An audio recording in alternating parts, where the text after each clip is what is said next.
I think if you're starting a media company, and if I started it again, if you didn't go subscription first, you're an idiot and you're a fool. I feel like I can rule the world. I know I could be what I want to.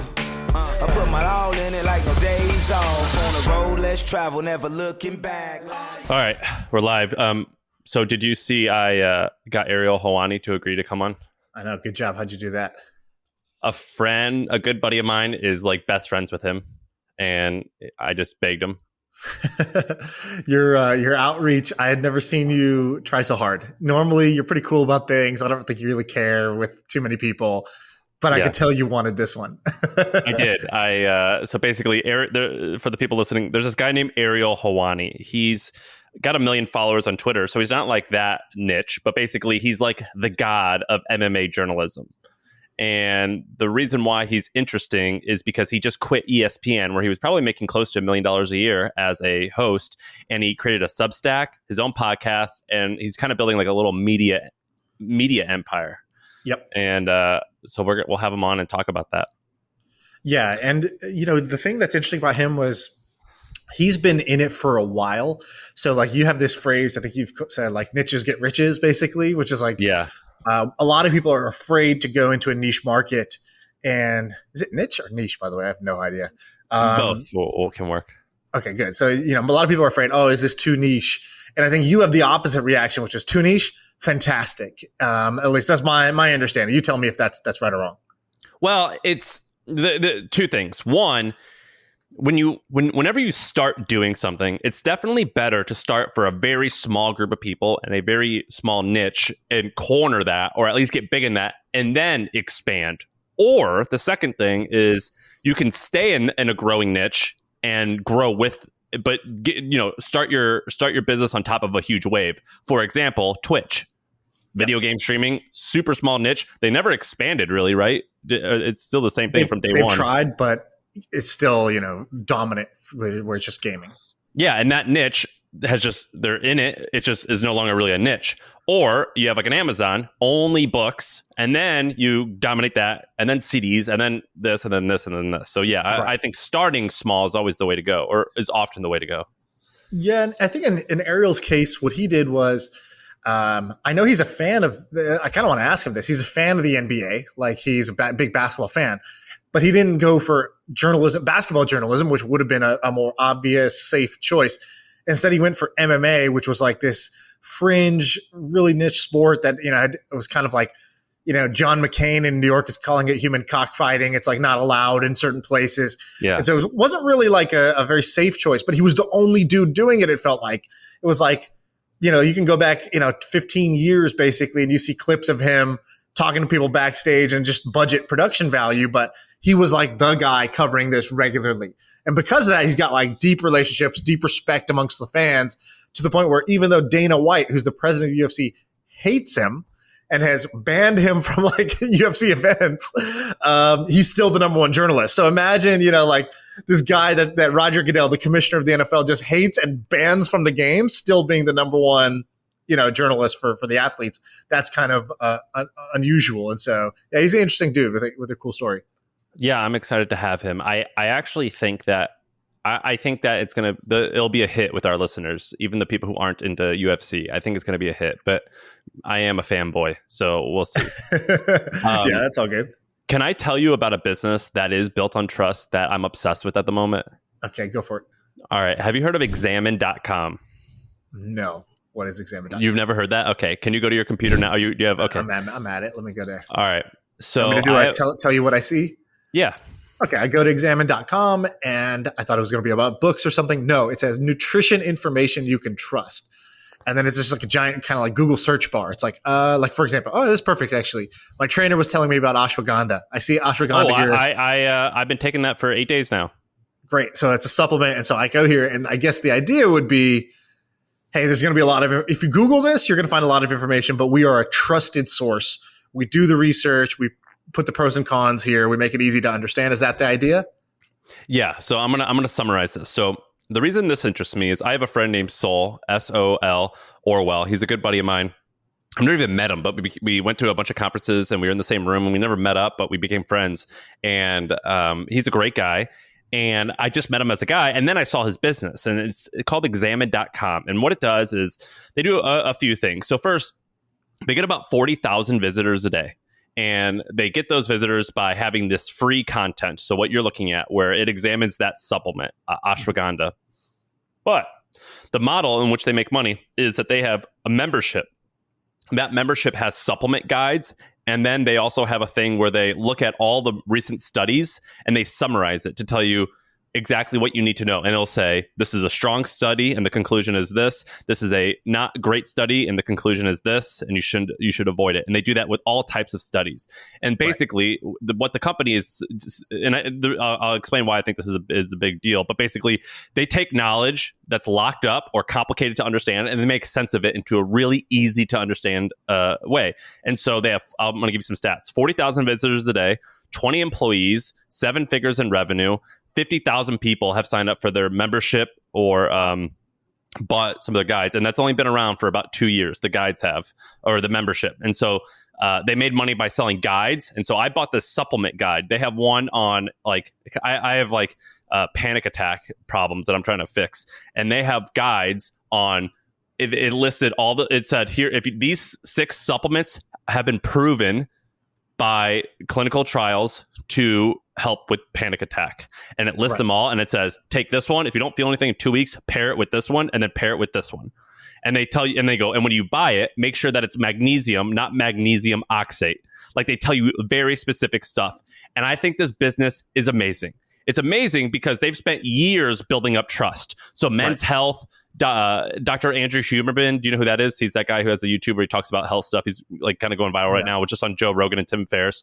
Everyone cites reimagined.com. New York Times cites reimagined.com. They've spent years building up trust. Every word that they write is very meticulous. Now they're starting to monetize. And this model, I actually think it's amazing. And at first I was like, there's no way this can be a big idea. But there's this company called Up to Date. You've probably never heard of Up to Date. If you're listening and you're a doctor, you probably have heard of this. And so it's basically reimagined.com, but for doctors. I mean, it's been around before reimagined.com. So reimagined.com is that for nutrition. And this business, doctors pay, I believe, $600 a year, and they get the same exact thing. They get access to a content database that very explicitly and clearly says which clinical trials are proven, which are not, and what the conclusion is, and then summarizes a bunch of stuff. Guess how much money that makes a year? I think a lot. I think probably. I mean, I'm just looking at Up to Date, and I think it has 15. SimilarWeb shows about 15 million visits a month. So that's pretty impressive. I would guess. Okay, I'm going to go high. No, I'm going to go low. It's always fun to be blown away. So I'm going to say 50 million a year. So the estimate is closer to $500 million a year in subscription revenue. I'm blown away. I'm blown away, just as I hoped with my low estimate. Because isn't it shitty when you're trying to blow someone's mind and then they estimate over it? You're like, well, okay, not that much, but it's still cool. And it's like, God damn it! Like, that should just be a rule amongst friends. If I ask you to ballpark something, let me blow you away. And the company that owns this does the same thing for finance, tax, and accounting, I believe. And that whole company is publicly traded. It does like $5 billion in sales a year. Crazy business model. And I'll tell you why this is interesting to me. This is interesting to me because I love content businesses. I love them. There's a huge problem with content businesses, which is they suck at making money if you're going to make money in the most traditional way of banner ads or some type of BuzzFeed style native ads. I fucking hate that. This model, I love. I think that you could use this model for a bunch of different categories, including skincare, including beauty. I think that would be the next, the easiest one, according to Saul. What do you think about this business? It's pretty neat, right? Genius, yeah. So Up to Date makes total sense. Like I'm surprised I haven't heard of it. I am not surprised something like this exists and works. It just makes all the sense in the world. Examine.com also very, very cool, and I think sort of like. If Up to Date is kind of like a B2B, Examine is kind of like a B2C, where it's like, the average person who's just curious, like you, I'm curious about panic attacks, or I'm curious about ashwagandha, or I'm curious about, whatever, L-carnitine. And, I hear about it, I hear some buzz, but I'm trying to be like smart and safe about things. Where do I go that's not just trying to sell me shit and not just trying to like print page views as like a content farm? And so I think that trust is like sort of like one of the only things that matters in a like world of abundance. And that's where we are. We're in a world of abundance. And so trust is like one of the key things. And examine.com, their rule is they don't recommend any brand. So you can't find any brand on their site. If they say take magnesium oxate, I was like, Sol, just tell me like which brand so I can just buy it on Amazon. He goes, no, we can't tell you that. You got to go and figure that out, because if the day we start doing that is the day we start like incentivizing the wrong shit. So it's pretty amazing business model. You know who else does this is consumer reviews. So consumer reviews, you probably don't use anymore. A lot of the people who are younger or my age and younger don't use it anymore. So consumer reviews, it's Wirecutter, but they charge a subscription. That company, it's actually a nonprofit. So you can actually look up their revenues. Their revenues, they charge a subscription revenue. Right? What did I say? Consumer review? Consumer report. Yeah. Consumer report. It was around before Wirecutter. I prefer Wirecutter now, but Consumer Report is pretty amazing. They charge subscription revenue. They still do like $120 million in subscription revenue. And they're telling you like the best TV, the best microphone, the best computer, and they crush it. Yeah. So let me just, Consumer Reports, subscription, newsstand, and other sales. In the year 2020, they did $212 million in subscription revenue. Crazy, right? $212 million subscription revenue. That's insane. $245 million overall revenue in 2020. Insane. I think if you're starting a media company, and if I started it again, if you didn't go subscription first, you're an idiot and you're a fool and you're a masochist and you like pain. If I could do it all over again, knowing what I know now, I would only start that way. And it's totally I think it's the best business model. Clip it. All right. Yeah, that's a good one. I like that a lot. You've talked about this like Consumer Reports for other things, right? So you've talked about it for SaaS tools. And then some people have tried that. G2 and others have tried that. What do you think about that? What's your latest thinking on that? Because you've been thinking about that idea for a while. I think it's an amazing idea, and someone could still do it. G2 has raised another round of funding at like a multi-billion-dollar valuation. I think it still could be done. There's a company called J2 Global. Have you heard of J2 Global? No. All right, look up the stock of J2 Global right now for me. I act like I'm setting you up. I actually haven't looked at it in a while. Is it good? Okay, so J2 Global. All right, it's trading at $130 a share. The market cap is $6.3 billion, and like sort of year to date, it's almost double. So J2 Global, what they do is they own a handful of publications, including IGN, Mashable, PC Mag, offers.com, and one or two more. But basically, they make the bulk of the revenue, I believe, from suggesting which software to buy in PC Magazine. And that's how they make most of their revenue. And it's a publicly traded company. And you look it all up. So I think this model can still crush it. I think PC Magazine is pretty much garbage. G2 is okay. But anyway, I think it's a really big business that so many people are sleeping on. And what else could you do this sort of trust model for? So I have one idea, but I'm curious, what else comes to mind for you? Skincare and beauty. That's what I think it could be done on. Skincare and beauty. Yeah, because there's an ocean of brands, and you kind of care about the problem I think with that is you don't have fear. So that's one really good thing about supplements and medicine is that there's like a fear component to it, right? Like I don't want to actually like die or get side effects from this thing or have a sort of a big problem occur because of the potential benefits of something. Whereas with skincare, I think, you might break out or you might just want to know which one's better. But it doesn't have that fear component where people are going to look it up and say, before I buy this, I've really got to check. And so I think that's one of the keys. There's like, which one of these dishwashers is best? I think that's a Consumer Reports thing. It's like, I don't want to research this. Like, these guys test this for 5,000 cycles and they tell me which one lasts the longest and works the best. Like, okay, that's great. I was never going to do that myself. I think that's one version where it's like tires. Which tire is the best tire to get? Which refrigerator is the best refrigerator to get? And then on the other side, there's the fear one, like supplements, medicine, sort of like alternative medicines. What's going to happen from those? I think those are two like especially good categories. And I think the difference of choosing the right category versus the wrong category is a multiplier of like 10x or 50x of your outcome. I would imagine you could do the same for physical therapy. So the reason physical therapy is interesting. So basically I've had an injured Achilles for about a year now, and I've been researching like crazy. And if you search Achilles tendonitis, there's loads of different stuff. And I've been reading so many studies. And what my conclusion now is this. There's only one way to fix your Achilles tendonitis, and that is to do Rest. Well, no. It's rest, but it's to do 6 sets of 15 Achilles, like eccentric drop down. So what that means is you stand on a curb or a step and you slowly let yourself fall, and then you kind of step up and then slowly. And if you do that, and I read study after study, it's almost like been unanimous that if you do this for 3 months every single day, your Achilles tendonitis will get better. And I had to dig so deep for that. And I think that something like this could exist for physical therapy and injuries and things like that. Right. Yeah. And I kind of agree with you. Right now, my mom has this, like, she had vertigo, but then it kind of went away, but she still feels symptoms. And the doctor's like, you don't have vertigo. She's like, no, I get that. But what do I have? I have something. This is not right. And they're like, blood work looks fine. And then she has to call back and be like, hey, I know the blood work looks fine, but I'm not right. Yeah, what do I do? They're like, let's do an MRI. Same thing. And then it's like, finally, okay, do this physical therapy. So she literally walks around the house with a piece of paper in front of her that has like a letter on it. So her eye has to focus on it. And she moves it to the right while she's walking, and then moves it to the left while she's walking. And oh my gosh. Dude, is this the exercise? Like, maybe it is. If it is, fantastic. But how do we know that this is it and that there's not like a much faster, better way? Because previously when she had vertigo, that was like vertigo proper. She went to 3 doctors. Nobody knew what to do. The 4th doctor was like, oh, lay down. And he like shook her head like vigorously. And it's like this known cure. And basically it like loosens up the crystal in the inner ear or whatever. And she was like fixed in 10 minutes. And she's like, wow, like if I just hadn't come to see you, how many more months or years would I have just had vertigo? Like, that's like a pretty scary thought. I think that could work. Or here's another thing. Do you know anything about chiropractic? I know what most people know, which is like skeptical hippo eyes, as our boy Brendan Schaub says.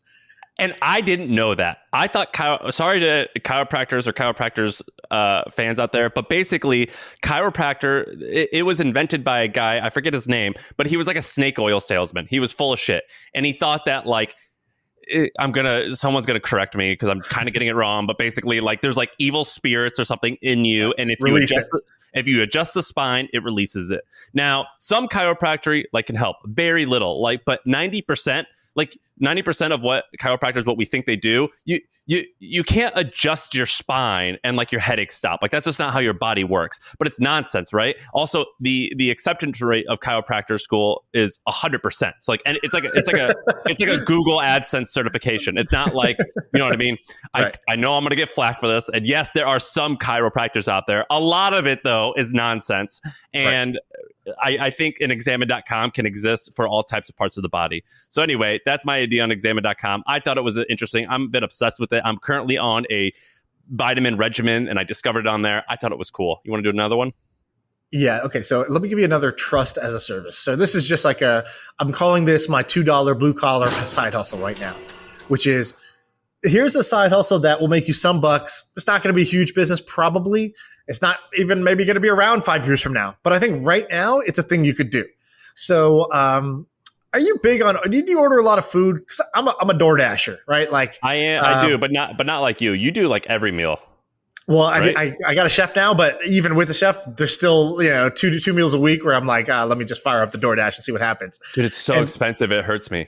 And so when you get your meal, they all have this like sticker on it now that says safety sealed. And it's just, all it is like, normally it's like in a bag and they would like tie the bag in a knot.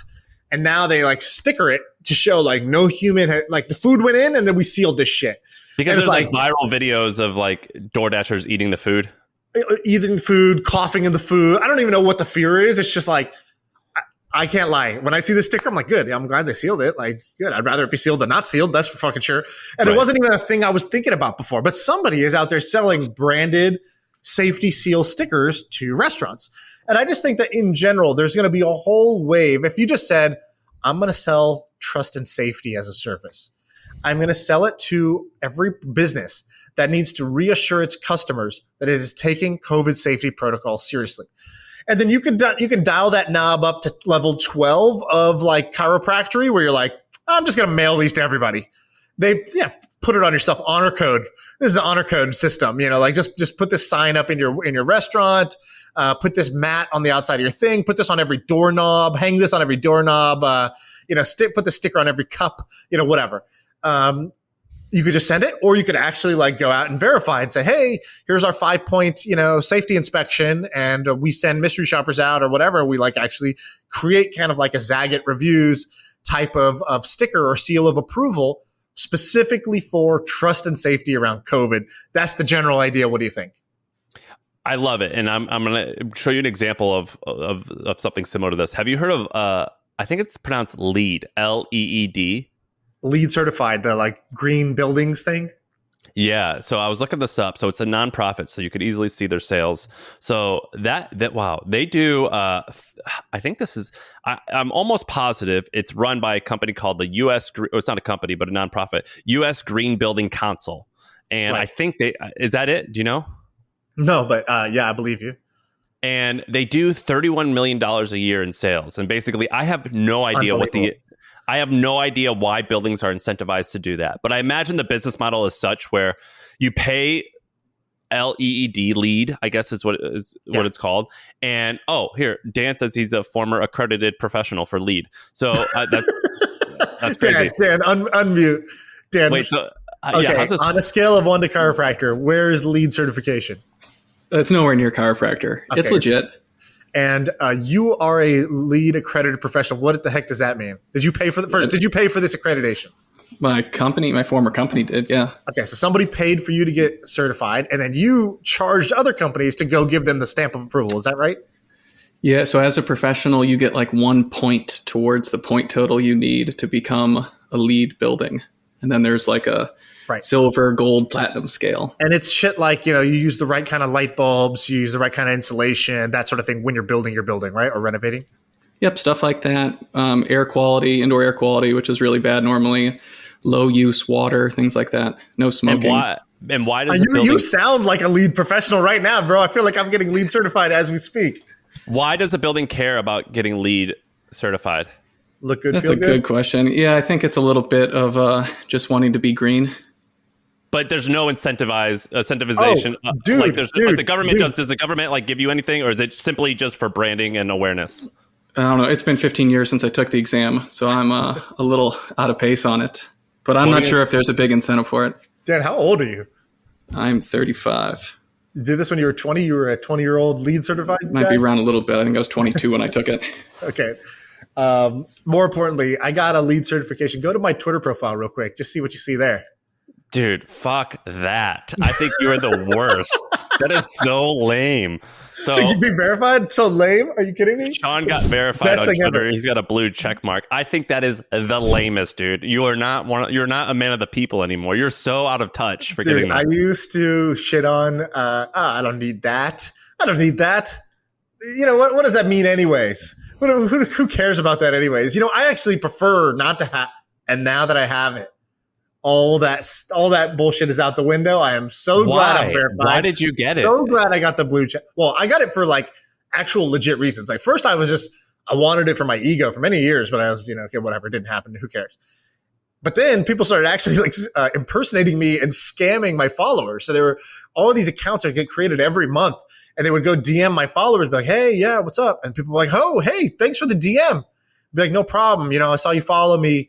What are you doing with your portfolio lately? And they would scam them into either sending them crypto or buying random crypto shit coins, or they were getting them to like buy stocks or like send them money to go like invest in their they like pretended they were my fund.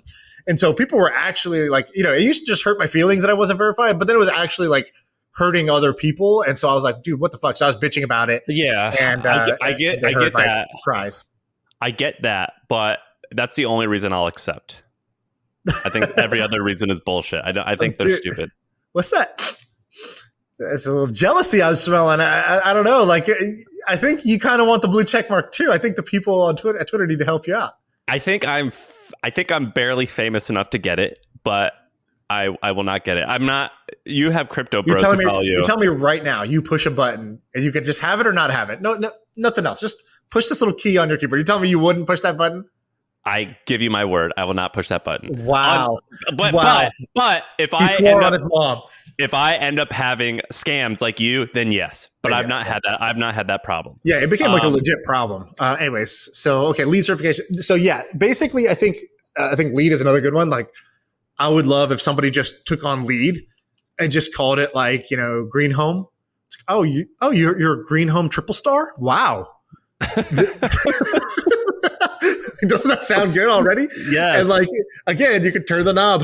You can go super legit if you really like find ways that you could kind of score buildings, or you could like be somewhere in the middle and don't scam. But like, dude, I would do that. Trust as a service is a great business. I actually think that the health department's scorecard is bullshit. So I had a hot dog stand. I mean, duh. I talk about that too really? much. Have you told that story? Yeah. I don't drink either. And when they did my health certificate, like I just bullshitted through it like hardcore. And like, my shit was clean, but like they had all these boxes we had to check and it was bullshit. Right. But in the day that we were doing it, I actually was wearing flip-flops and they gave me a 95 instead of 100. And so, like, I think it's kind of not gross toes out while you're making hot dogs. Yeah, nobody wants that. We're outside in 100 degrees selling meat that's been sitting there for like, you know what I mean, like forever. Like it's fucking disgusting. Anyway, it is super. I worked with my first thing was a sushi restaurant, and we had a commissary. We worked out of a commissary kitchen, which is like it's a central kitchen where like caterers and bakers. It's like a kitchen without a storefront. So in there was all the food truck guys. And so in that, I saw the hierarchy of like degeneracy. It's like caterers. Okay. So like bakers are good people. Bakers are nice women who care about their product and they do a great job and they're very hygienic. And then caterers are like, kind of like, they're like bakers. They're legit, but the demands on a caterer are so high. It's always high urgency. They're preparing for a 200 person party or whatever. So, they're kind of get shit done. They'll cut through the red tape, but you respect their decisions.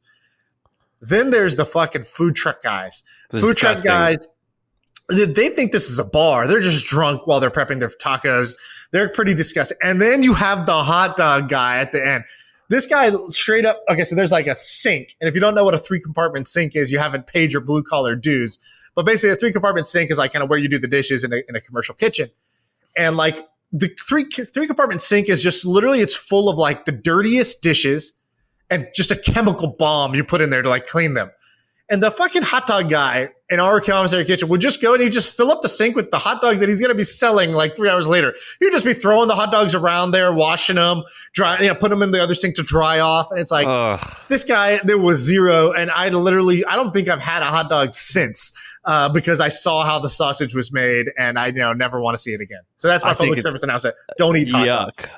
I agree. I was clean. I mean, I kept myself clean, but I can see why most don't. You don't have to. You can just get away with it. And it's not even counting what's the meat. I'm like, forget the meat. Let's say the meat was pure. The way it's handled, disgusting. So I think you could build a new version of a health department score. Actually, I actually think that's legitimate. Dude, how many other areas could we just do this? Like, okay, I'm bullshit about Twitter right now. Could you just do this where it's like you have like a content score, like just like how either like how like safe and kind of like non-offensive your content is. Like maybe it's something that's like it's around your cancellation. You know what we should do?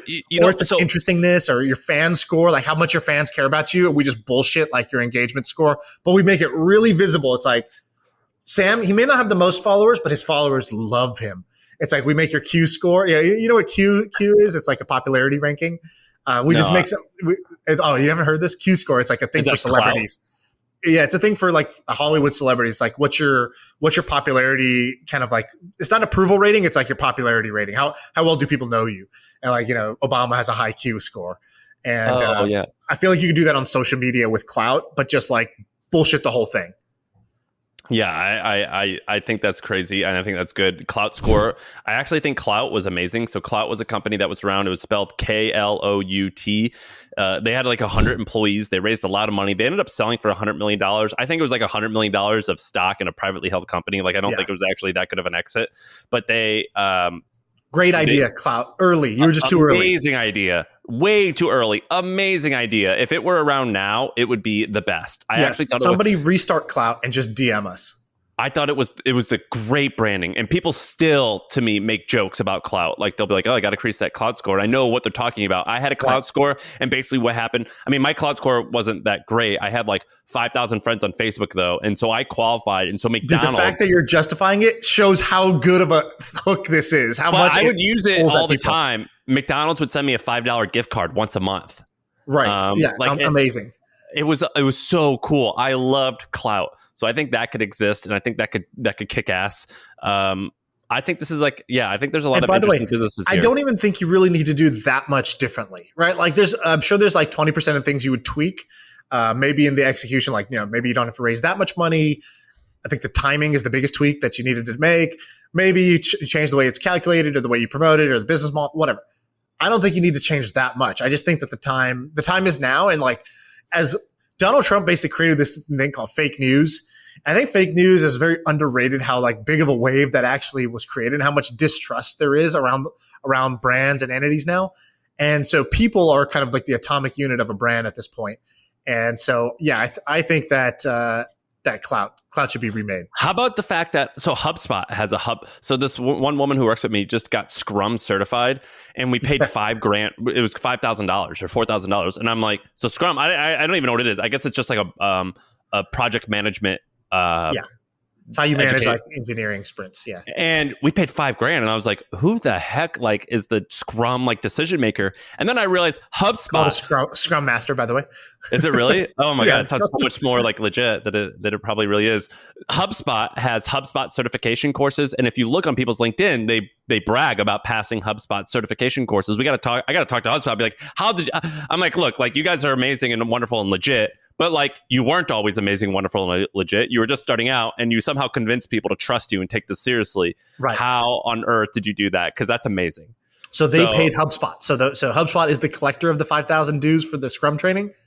No, sorry. There's a different organization that does Scrum, but HubSpot, you've never seen people brag about their HubSpot certification. So like if you Google HubSpot certification, they've got like these classes on social media. I just blocked people if they tried to brag to me about that. So that's an immediate block. So there's like inbound sales, HubSpot marketing software, inbound marketing. And if you Google like that and LinkedIn, there's so many people that put that on their LinkedIn, like certified in, whatever. Like there's so many people that cite HubSpot as their thing, and so they put it like, how like one time if you look up Tyra Banks on LinkedIn, she probably still does this. She puts that she graduates from Harvard. Okay, she went to a Harvard executive learning day, and people put like HubSpot. Yeah, it's like a 2-day. Look at if you look up Tyra Banks. Let's see if it's okay. So she did a 9-week program for executives called the Owner President Management Extension Program. Yeah, dude, Harvard makes an unbelievable. I'm going to break this down next podcast. Harvard's kind of whole business model around online programs, Harvard Business Review, the media company. I'm going to break that whole thing down because it's crazy. I'll do it with you. I've studied the Business Review a bunch. All right, can I tell you about another idea or a person actually? Yeah. All right, there's this guy named Matt. How do you pronounce his last name? From Flippa. Mickiewicz or whatever. Man, I don't want to butcher this guy. Mick. Sorry, Matt. I like you. I just don't know how to say your last name. Kind of like Mickey, and then with a Wicks at the end. Mickiewicz. All right, Mickiewicz. I've known about this guy for a long time, but I'm going to tell you everything that he's done, because I bet you know all of his work, but you maybe didn't know he was the one behind it. So in 1998, when he lived in Australia, he started this company while he was in high school called SitePoint. SitePoint basically is a publisher of books, courses, and articles for developers. And so you can like learn HTML, CSS, Java, Ruby, all that. They've never raised any funding, and they have like 50 employees. I imagine if I had a bet, they probably make $5 to $10, maybe $5 to $15 million a year. That's my guess. Well, how do you spell it? Mickiewicz. His name's Matt Mickiewicz. Have you heard of SitePoint? SitePoint.com? No. Is it still around? All right. It's still around. And so like I've heard his story. He was like, basically, I started this like as a forum and then a blog, and people would come to my forum and blog, and I was taking like $10,000 advertising checks when I was like 17 in high school. So I dropped out of high school and went all in on this. Then when he went all in on it, his forum on SitePoint, people were buying and selling businesses on it. And so he spun out one of the forums into its own business called Flippa. You've heard of Flippa, right? Yes. So I believe prolific. This guy's really prolific. You haven't even got to 2 of his hits. Listen, so we started Flippa, which is a marketplace for buying and selling smallish websites and stores and things like that. They've got millions of users. Flippa is like now micro acquires in the space, but Flippa is like considered like the thing. And in fact, I think they just raised a little bit of funding, like $20 million recently. It's got hundreds of employees. It's a pretty big business. Third, on SitePoint, he also discovered that people in the forum were buying and selling designs. And so he started this thing called 99 Designs, which is amazing. 99 Designs is one of the best sites that I've used. It's a great place to, you on 99 Designs, you give them $1,000, you tell them what you want, and like 100 designers give you a mock-up of what they think that your project should look like, and then you select the one you like, and they get the money. So they do close to 100 million, I believe, in revenue. They've raised $45 million in funding. Okay, from there, he also saw that people were hiring all types of devs. So he started Hire.com. Hire.com, I think it kind of fizzled out a little bit. It might still be around. It's definitely around, but it kind of fizzled a little. But they raised $132 million in funding. Definitely could still be quite big. So that's pretty amazing. Then his next thing is he's creating, and so this is all has to do with SitePoint. He started SitePoint in 1998. His next thing is called Unstoppable Domains. You know what that is? I bet you know what that is better than I do. Go ahead. I do. It's just a way to buy domains in crypto. So like I have a domain that ends instead of .com, it ends in .eth, which is .eth, right? So it's a domain name service like it's a domain I think it's a registrar. So it's a domain registrar for making crypto domains. And the reason it's called Unstoppable Domains is because when you own that namespace, it's on the blockchain. Nobody can sort of take it away from you. Nobody can switch the rules on you. It is sort of there forever. So this guy, Matt Mickiewicz, has done all of this. I don't think he started it, by the way. I think he joined it, I DM'd him when he joined it because I was like, if the guy who's a founder of all these successful companies joins a company, it's like one of the strongest signals that there could be. Like just recently, I was saying this about my friend, this guy David McIntosh. He started Tenor. It's a GIF keyboard, sold it to Google for I think a couple $100 million, and then he joined Instacart as like one of their execs. So wow. Like anytime it's like this person's independently massively wealthy, has started their own company, and if they want to join as like not even like join as number one, he wasn't join as CEO, didn't join as CTO, just CPO. He was like maybe like in the top 10 of the InstaWork execs. So that's when like oh shit, this is like this is a juggernaut. This person thinks this is $100 billion company if they're doing. That's crazy like to that. Me. So this guy. So let me just tell you. So I DM'd him. I go, you joined Unstoppable, super interesting move. I said, what makes you bullish on it? Here's what he said. I'm just going to read it out loud. May or may not mean anything. He goes, there's $1 trillion asset class, which is basically domains that people are navigating using the equivalent of an IP address. If Web3 and crypto is here to stay, then building the identity, like the basically the address for consumers, is one of the most important companies of the decade. That he's like in the normal web, you have ICANN. You know what ICANN is? It's like so it's like a committee, which is kind of bullshit to me, but it's the committee that decides shit about the internet. What domains can be, can you have a .photo or .biz domain? Like ICANN kind of decides those types of things. And he goes, it's one of the oldest monopolies on the internet. It's begging to be disrupted. Crypto gives us a way to disrupt that because it's creating like a new ground where they don't have jurisdiction. They don't have rule of law over there. That's one of the few crypto examples or blockchain examples where I wholeheartedly agree. And I think that's actually incredibly useful and totally right. I don't know who's going to host the domain or like how that works, but I agree with that like idea because if you're doing something, I can or whoever can pull it. Right. Yeah. Anyway, so then he was just telling me a little bit more about it, but I was like, yeah, that's great. That's cool. And I bought an Unstoppable domain. This guy's amazing. So, and get this, he's 37. He's only 37 years old. Wild. Amazing. This is you've heard of him, like obviously. People don't really know about this guy, or they don't really talk about this guy, but it's a pretty prolific career, and he's kind of like independent and definitely like he's an independent thinker, I could tell, right? Because 99 Designs is actually a pretty like very novel mechanism. It's like, oh, what if we created kind of like a design auction? Right. And it's the best. It's the best. Like we used it for our podcast thumbnail or our cover photo. Or yes, our podcast art we did. Done through 99 Designs. And check this out. When we did it, HubSpot had all these designers work on this stuff, and they made like some pretty good logos. But we still went with this guy in the Philippines who made this logo, and it was better than all of them. The trends.co website I had designed on there, because like, like when you work with a designer, you don't want to be rude to your own designer and be like, no, this sucks. Can you just do exactly what I told you to do, please? But you can do that with a freelancer a little bit more than a full-timer. So I'm a fan of 99 Designs. And by the way, it looks like there's this guy, Mark, who is his co-founder, because it says co-founder of 99 Designs, Flippa, and SitePoint. So it's like, that's pretty cool. I like when people create this kind of like duo. It's like, let's just build a bunch of companies together. I find that to be like pretty inspiring. And it tells you something about how somebody is to work with if somebody wants to keep going back in and work with you again. And I've talked to this guy. I actually invited him to HustleCon 2 or 3 different times, and he committed, and then some scheduling stuff happened, and we weren't able to make it happen. But I've talked to him on the phone. He's very humble. So I'm a big fan of this guy.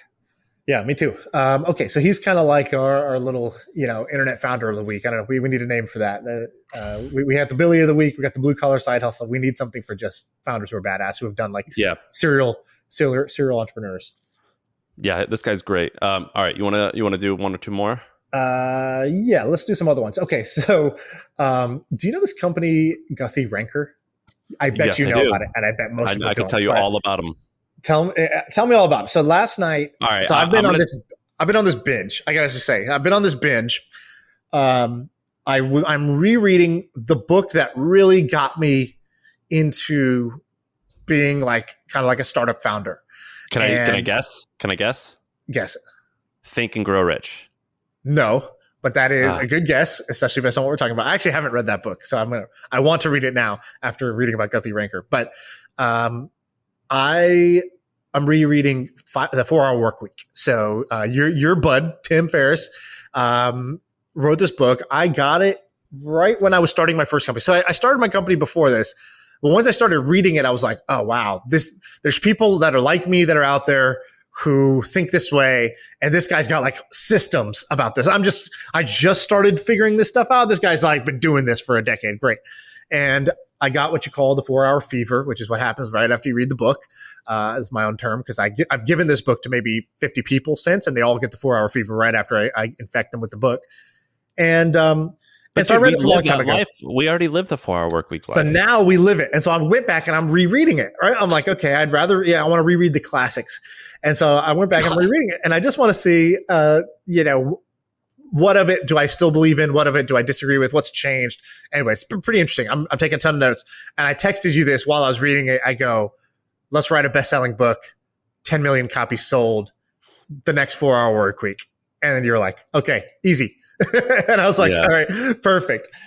Because I'm serious about it. I'm like obsessed with this. So I've just been writing content. I've been writing and I've been reading all weekend long. Like I've just been binging. Like I'm up till 4 a.m. every night doing this. And I'm like pretty convinced that we could put out like an amazing, amazing book. So anyways, that's like, just calling my shot. Gonna do that. Don't be surprised. We're going to use, I want to be involved. Let's yeah, that's what I'm saying. I invited, I wanted to do, I'm doing this either way, but I was like, what would be the best? I go, what if the best writer I know partnered with me on this and we traded off chapters? So like I can say something, I'll write a chapter, and what I want you to do is basically I want you to read it and then you write what you would write right after you read that. So it's like, actually, I totally agree with Shaan with this one. I have my own story of how I did that. Or disagree, I do it totally differently. And I just think that if we play off of each other a little bit, it can become a very interesting book, because there's not many books that are out there that are like that. That may all change, but that's what's in my head. I also think that we should there's one book that had a pretty fundamental change in my outlook, and it's called Founders at Work. And it was by Jessica Livingston, the woman who started Y Combinator with Paul Graham, their husband and wife. And basically it was just interviews, but for some reason it was really special, and it was just interviews transcribed. I think we could do just interviews and write our analysis and reply to the interviews. And I read that book on a plane. I still remember it because there's a chapter in there about Hotmail. And I just remember reading that book and being like, this is awesome. Is this what it's like to start a company or be around people that start companies? This is fucking awesome. And, by the way, I hope this podcast ends up being that for some number of people in the world. That could be our first book if you want, because that's like a pretty easy and actually amazing and could be fun. I don't even care on the details. I just know 10 million copies sold, bestseller. For some people, this is their version of 4 Hour Work. What 4 Hour Work Week was for me, I want this to be that for like a whole million people out there. I think that would just be amazing. So let's talk about Guthy-Renker. Can I tell you what I know, and you can tell me if it's true or not? Yeah, explain them. I did a deep dive on them last night, so all right, let me fill in gaps. All right, so they are a marketing and IP owner. So they own it's a business that markets other stuff. They mostly don't develop their own products, but they buy products or they license them. It's started by a guy named Stephen Guthrie. Is that his name? There's a guy. One of them's last name is Guthy, not Guthy. And then the other guy's last name is Renker. So that's they started, I think, as early as the early 80s. They are in marketing, and they basically bought infomercials. And one of their first big hits was they bought the rights to the book Think and Grow Rich. And they created infomercials and direct response copywriting ads that they put in magazines. And they sold shitloads of this book, like millions. Right. So, and then they just rinse and repeated. And then they eventually bought Proactive. They own Proactive. They own Proactive, and they own a bunch more. They probably do north of $1 billion in sales, and they do the same type of model. Go ahead. So it's an infomercial. It's a direct response company, which basically they made their name by doing infomercial based sales, and they do about between 1.5 to 2 billion in sales a year. They own brands that you've heard. They brought brands to market that you've heard of, like Proactive. Also, Tony Robbins, his kind of personal power, like audiobooks. Think and Grow Rich. So here's kind of some of the cool stuff I found out about them. Okay, so how did it start? One of the guys, I think Guthy, he had started a company, and this is how funny the world works and why really all you got to do is just get in the game and start making shit happen, because nobody could have predicted this path, right? So he starts a company that just does audio cassette production. So copying. So like you have a cassette, you want more copies of that cassette? Send me the original recording, I'll make you a bunch of copies.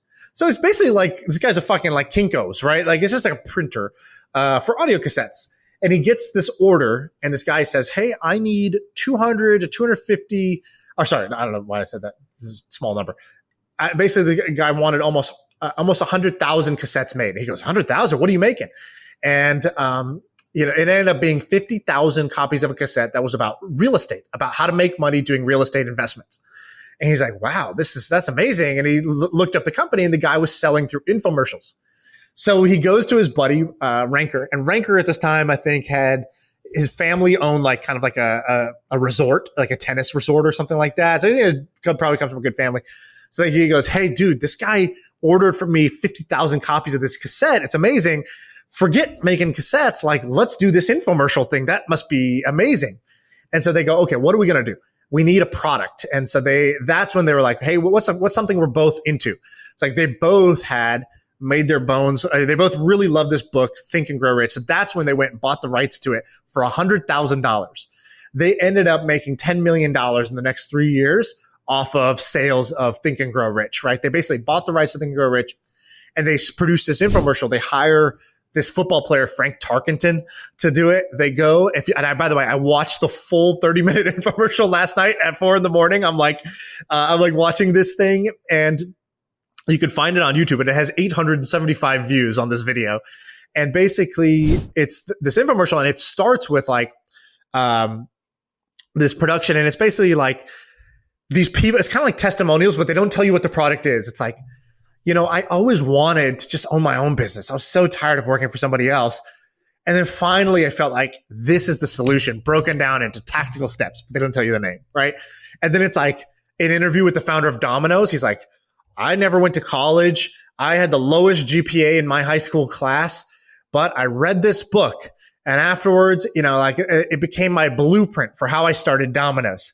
And it's like, what's the book? They just get you like salivating. What's the book? And then 3 minutes in, Frank Tarkenton comes on and he says, the richest people in the world, Andrew Carnegie and the Rothschilds and whoever else, like all these people, Andrew Carnegie commissioned this guy to go study what the most successful people on earth, the Rothschilds and others, were doing.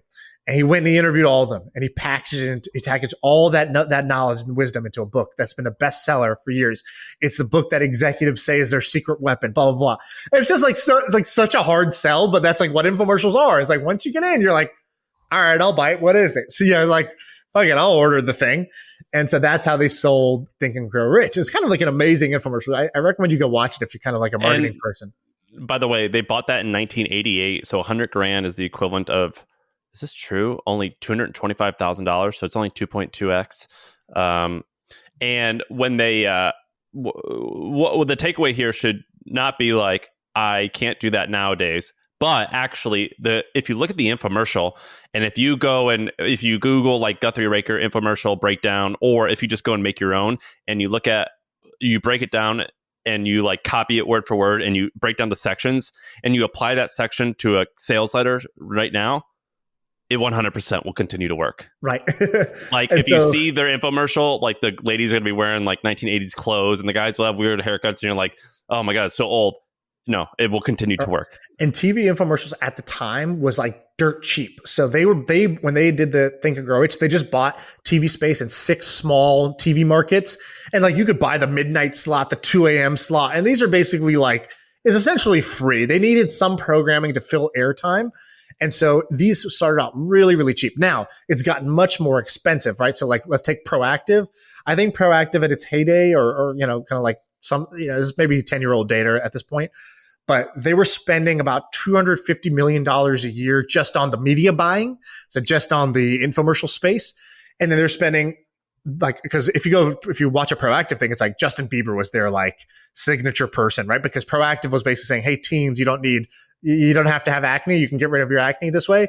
And Justin Bieber was like, the teen idol with great skin. And so it was like, Justin Bieber and Adam Levine and like, the Maroon 5 guy, like there's all these people, right? Britney Spears, I don't know who else it was, but they would get paid $5 to $10 million to appear in a Proactive infomercial, like crazy money for an influencer. Like that's a big influencer spend. And so this is just influencer marketing done like at level 12, as I like to say, right? Like what is the maxed out version of this? Proactive is the maxed out version of it. And so they own like a bunch of brands. They own like Glow by JLo. It's like, you want JLo skin? Buy JLo's Glow. Then it's like, oh, you want this other supermodel skin? Buy her thing. It's like very much around skincare, because that, I guess, is like one of the like, that's like the sweet spot of like price, big market, and celebrity endorsements go a long way. The 2 big niches are fitness, or I would say 3, skincare, fitness, self-help. So like Tony Robbins became like a household name using this on the self-help side. On the fitness side, they had a bunch of different brands, and then Beachbody took the same playbook and they created P90X and the Beachbody program using the same idea. They became competitors. There's a guy, I'm trying to think of what's it called. It's called Mind something. I'm trying to look it up. But basically there's a guy, it's not Mind Body, but it's similar to that word. I can't remember what it was. Mind Valley. Mind Valley. Yes, you knew exactly what I was talking about. There's a guy like the Philippines or Thailand, or I don't know where they're based. There's some, I don't want to be disrespectful, but there's some weird stuff going on with this company. I don't know what the truth is. But basically, if you look up this company, Mind Valley, mindvalley.com, he does this now. And basically, this company, what they do, they probably do $50 million a year in sales. And what they do is they buy programs from people. So they have one called Lifebook, one called Omvana. I think that's a yoga thing, and then they have EverCoach, which is I actually don't know what some of these services are, but they have a bunch of these. And what they do is they find people who have like a yoga course or some type of program on. So they have programs on sleep. They've got programs on yoga, on meditation, it's like health, wellness, and hippy dippy shit. It's like a combination of like very legit to like like tantric astrology or whatever. Like it could be anything. And they're experts on long form copywriting, which is basically an infomercial. And they're really good at buying traffic. And they make tens of millions of dollars a year in revenue, all bootstrapped. And so if you want to look at the internet version of this, there's also Agora, which is a $1.5 billion. And another version of this is we had a guy named Craig Clemens. We had a guy named Craig Clemens. His business is called Golden Hippo. They own, I think, 8 or 9 brands. And I think, if I remember correctly, didn't he say they do like mid 9 figures in revenue? Yeah, I think Golden Hippo, our buddy Craig's company, I think it's on par with Guthy-Renker in terms of like sort of like success. I think Guthy-Renker does over $1 billion in sales, so it's the next level. But Golden Hippo is that from the internet for the internet instead of TV infomercials. They basically just do it with like long form blogs and then long form embedded videos. So if you ever like go down the rabbit hole, Like I've tried to do it. I've tried to figure out, like, look at some of his brands. They hide their brands. They hide them really well. Very hard to find. But when you do find one, you're like, oh, okay. And then it's hard to find where they're advertising. It's like, okay, so they buy a display ad through Taboola on some random article, and it's for a toe cream, toe fungus removal. And then you click that, and then you watch a 40-minute video that auto plays with no pause or skip button.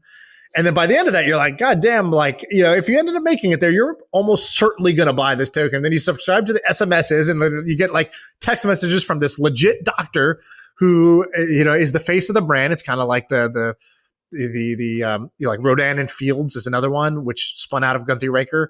And it's basically like they created Proactive. So I think it's two dermatologists that created the formula for Proactive. And then they left to create Rodan and Fields, which is a multi-level marketing company that does this, that created their own, they created new formulations, and this one they owned 100%. I think that's a multi-billion-dollar company as well. And if you're on your computer listening to this, one of Golden Hippo's brands is called Gundry MD. I think Dr. Stephen Gundry, a lot of people, he's kind of famous, I think. He's not famous in my world, but I think he's famous in like kind of mainstream world, actually. Yeah. GundryMD.com is their website. Go to that website and look at this website. And they make it look like it's a small, like almost mom and pop thing. First thing, Peak Mobility Plus. It's all about you. Mobility. You love mobility. I want mobility. And they even sell dog food. It's like it's a pretty wild business. And I think this is their most popular brand. This brand, if you told me it does 100 million in sales, I actually wouldn't be surprised. But if you didn't know better, you go to it, you would have no idea. Right. And this is all about like gut health, plant-based eating, stuff like that. And so like, I get their text messages all the time. Like, don't get leaky gut syndrome, like buy this thing. And, and so, it's very fascinating. And the reason I like bringing these up, or like what you brought up, I think all the companies you brought up today are cool, because if you work in our like most of our friends who are like successful internet entrepreneurs, tech people, Silicon Valley executives at big tech companies, they will have never heard of any of this. In fact, I did a breakdown of one of Golden Hippo's flows, and I sent it to all the execs at Twitch. I go, hey, I went down the rabbit hole of this. Like, they laughed at you. They laughed at you. They were just like, fascinating. And they went back to doing like, spending millions of dollars on Facebook ads that just said, download Twitch. And it's like, okay, like, like, is there any creativity we could do here? Like to try to like I just showed you one of the most creative things, and like, nobody really cared. Nobody asked any follow-up questions. Some people were just like, cool. Send it to me. Send it to me. I'm going to send it to you. It's crazy to me. And so like, I feel like there's a lot you can learn from these kind of under the radar brands or non-traditional. And a lot of people just write them off. They're like, oh, infomercial, sleazy, affiliate marketing, sleazy, MLM, sleazy. And like, you may be right about like the sort of like that these aren't the best products, that they're maybe the best sold products. But look, I'm trying to get great at sales, so why would I not look at the best sold products? It's like a no-brainer to me. This was a good one, I think. Yeah, I think it's a good one.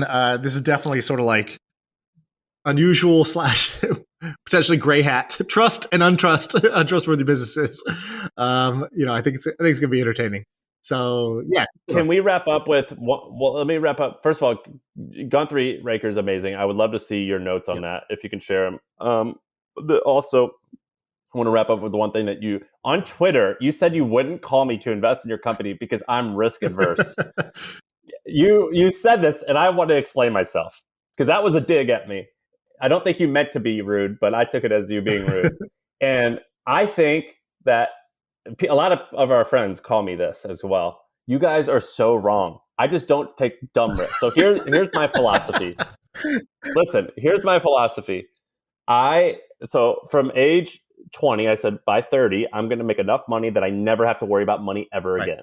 And so that's when I started my company. Many would say that was incredibly risky. I would say compared to the average Joe, it was, but it wasn't that risky. The reality, it wasn't that risky. Then I got the money and I invest in safe stuff. But here's the thing. When I find shit that I love, I go all in on it. What you and a lot of our friends do is they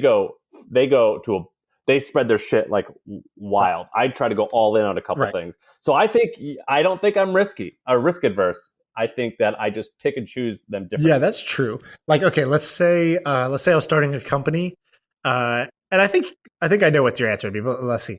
If I was starting a company and let's say I either didn't have an idea, I just said I'm going to start a company, or I said it's going to be in this space, but I don't know exactly what, or I said an idea that you're like, I don't even get that, or that sounds kind of dumb or fuzzy to me.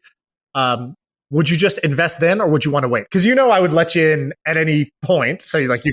Well, I would ask one question: are you going all in, and this is going to be your only focus? Right. Yeah. If the answer is yes, I would be like, and I wouldn't raise money. I wouldn't even ask the valuation. I would just say, okay. So that's what I think the answer is. And that's kind of so the person asked a good question. I did a Twitter kind of like, I don't know, like an AMA, where I was like, just shoot me questions. My wife took the kids out to Target. I got an hour. I want some immediate rush of Twitter love. Let's just do some Q&A. And the person said, you're raising money for a company. Who's the first person you call? And I said, like, here's my first 5 phone calls. And I basically name them. I don't really remember what I said. I'll tell you, Suli Ali. I totally agree with that. He's an amazing operator, very good investor. Scott Belsky, amazing investor, good signal to everyone. The third was Justin Callback. I think I had on there. I don't know him well, but he's an amazing investor. Yeah. And then I had Balaji. I think I had on there. Did I put Balaji on? Okay, obvious reasons. Yeah. Pretty brilliant. And then I had one more person. Who else is on there? I can't find the tweet. I forget who that 5th person was as well. Let me but I'm not offended that I didn't make that list. I'm offended that people think that I'm risk adverse. And I had a friend text me. He goes, "Do people think you're risk adverse?" And I was like, I think they do, but I think they're wrong. The first person I had was Michael Birch, the person who backed me with my previous company. So that would be my first. So here's my in reality, I'm answering these questions fast. In reality, I would actually not. Two people who I would not actually go to first would not be Scott Belsky or Balaji, right? Because 2 reasons. I don't actually know them that well. They're not like my homies. They're like, like Balaji, I consider we're kind of friends, but we never hung out. Yeah, we're cordial. Scott Belsky, same sort of thing. Like even more distance actually. And so respect, but I can't say this is like my homie. And so in reality, my first 5 calls would be to like you, Sully, Michael Birch, Ramon, like a bunch of our my true friends who I'm like, hey, I'm doing something. Like family. Basically like family, exactly. And so that's like the true answer. For Twitter, I kind of I didn't want to put only people that people would not recognize their names. So I put a couple people that they would know in there. And there's also kind of aspirational, who would I want to be in my company? I think Scott Belsky is an amazing product person. So I think that's just an amazing person to have on there. I think Balaji, and he's the greatest. He's one of the best angel investors. Right. So he's done well, and I think he's well connected. So I think that's useful to have. And I think Balaji also is a different kind of signal. So super, obviously, hyper intelligent. He comes from the future, so that's helpful in general. And I think that having him adds credibility, because if you only have your friends there, it doesn't help you get the next investor on board necessarily, because they look at who else is invested, and if they don't see a name that they recognize, that they respect, then they don't. It hasn't been they don't see the Harvard stamp of approval on there. So you need that mix in there. So that's my justification for it. But yeah, in reality, I, of course, would call you. I know, but you said I don't care about that. I care about. That I told other people that you're risk averse. I think that's crazy. I put the smiley face. That means it's a joke. The smiley face means it's a joke. Oh my God! You think that I'm and to just I'm going to wrap it up with talking about Scott Belsky. Scott Belsky, his grandpa started Kaplan. Oh really? No way! I did not know that. Yeah, his grandpa started Kaplan, sold that for $80 or $100 million, and I think the 80s or 90s. So it's that's the equivalent of $300. Then when he was 24, he invested $15,000 into Pinterest when it was worth $3 million, and $15,000 into Uber when it was worth $3 million. Right. He did this while he was running his company called Behance, which was mostly bootstrapped until 6 months before they sold it. They raised a Series A, but prior to that, it was bootstrapped. And when he sold it, he owned, I think, 75% of it. He sold it for $150 million. And then so he made probably $100 million from the sale, probably $100 million on Uber, and $100 million on Pinterest, or give or take 50%. And now he's next in line to become CEO at Adobe. Gangster. Which is the 40th largest company in the world. Yeah, total gangster. And good dude, just fun hang, which is, means a lot to me. By the way, yeah. Financially successful. Whenever I met with him a while ago, and he's really good looking. He dresses really nice, and he's fucking dreamy. He's like so optimistic and so happy. And whenever he like talked, I was just like, dude, whatever you say. He looks like the guy from Maroon 5, Adam Levine. Exactly. He looks like that guy. He's very good looking and he's nice as hell. He's really nice. Yeah. Okay. We should wrap it up before we just totally, totally. That's right. I tried to gay for Belsky. Gay for Belsky. I was trying to think of something that would like be appropriate to say. My mind only went to dirty words. So I'm gay for Belsky. I'm hardcore gay for him. I like him a lot. All right, we're out of here.